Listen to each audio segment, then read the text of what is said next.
siang semuanya, perkenalkan nama saya Rita Cecilia dengan NIM A0A018002. Assalamualaikum warahmatullahi wabarakatuh. Nama saya Farhan Studi Nugroho dengan NIM 001814. Hai, perkenalkan nama saya Ulul Asmi Amalia Rahayu, NIM A0A018048. Assalamualaikum warahmatullahi wabarakatuh. Perkenalkan nama saya Rahmat Iqbal dengan NIM A0A018042.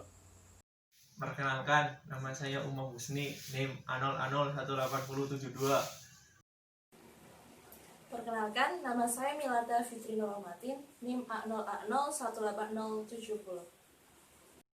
Arif Ganif, NIM A0A01898.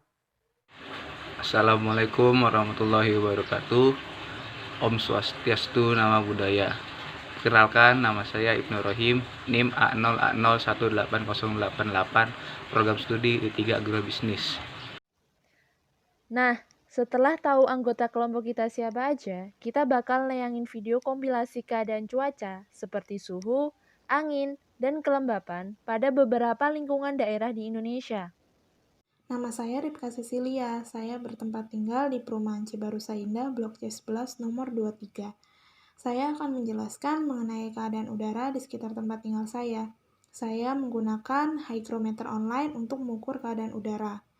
Hygrometer online yang saya gunakan menunjukkan angka 95,7% yang artinya keadaan udara sangatlah lembab.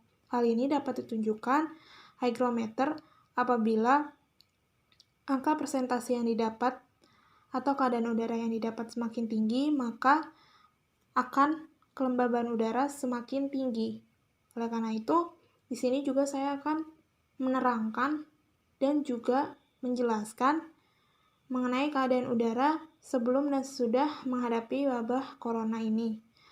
Sebelum menghadapi wabah corona, cuaca di tempat tinggal saya intensitas hujannya tidak terlalu menunjukkan peningkatan dan suhunya juga relatif stabil. Begitu pula sesudah menghadapi virus corona ini atau masih dalam menghadapi virus corona ini, cuaca di sekitar rumah saya bisa dibilang meningkat dan suhunya yang menurun, yang artinya suhunya cukup dingin atau sejuk. Hal itu dapat dipicu oleh beberapa faktor. Yang pertama ada faktor cuaca.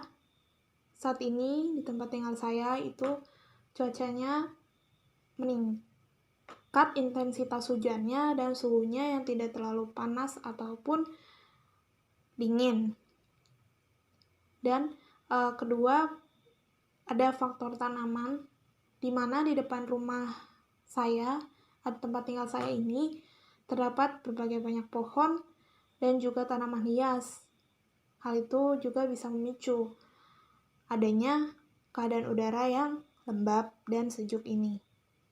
Terima kasih.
Lalu, bagaimana data pemerintah khususnya BMKG tentang situasi ini?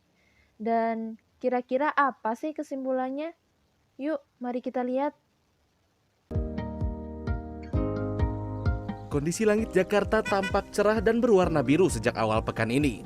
Memasuki pekan ketiga imbauan pembatasan sosial dan bekerja dari rumah oleh pemerintah Provinsi DKI Jakarta, kualitas udara di Jakarta memang berada dalam kondisi yang baik. BMKG membenarkan polusi di Jakarta saat ini menurun. Namun penurunannya bukanlah disebabkan oleh pemberlakuan pembatasan sosial di Jakarta.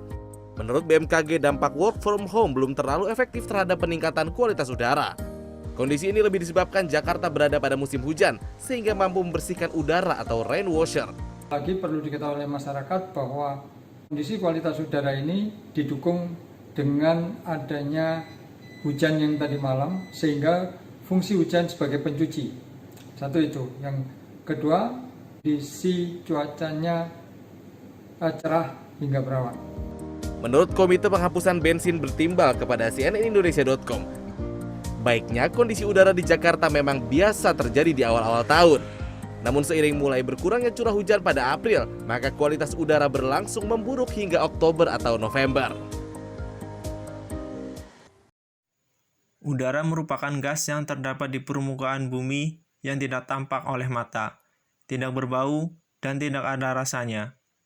Kehadiran udara hanya dapat dilihat dari adanya angin yang menggerakkan benda. Pengaruh adanya COVID-19, kualitas udara di tiap kota di Indonesia semakin membaik, terutama pada daerah-daerah yang ramai seperti Ibu Kota Jakarta dan daerah sekitarnya yang tidak pernah sepi. COVID-19 memberikan dampak yang sangat baik untuk kualitas udara di Indonesia.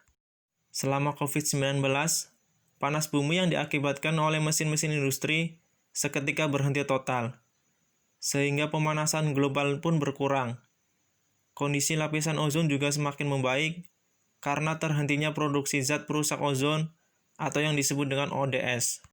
Selama COVID-19, panas bumi yang diakibatkan oleh mesin-mesin industri seketika berhenti total, sehingga pemanasan global pun berkurang. Kondisi lapisan ozon juga semakin membaik karena terhentinya produksi zat perusak ozon atau yang disebut dengan ODS. Berikut pengukuran kadar ozon di permukaan yang dilakukan di Stasiun Kemayoran menurut BMKG. Saat ini, kondisi udara di Indonesia tampak bersih dari polusi kendaraan bermotor dan asap-asap pabrik. Peraturan pemerintah memberikan dampak yang positif untuk kondisi udara saat ini. Kebijakan pemerintah mampu membuat langit menjadi biru, segar, dan jernih dibanding sebelumnya dan juga mengurangi polusi udara.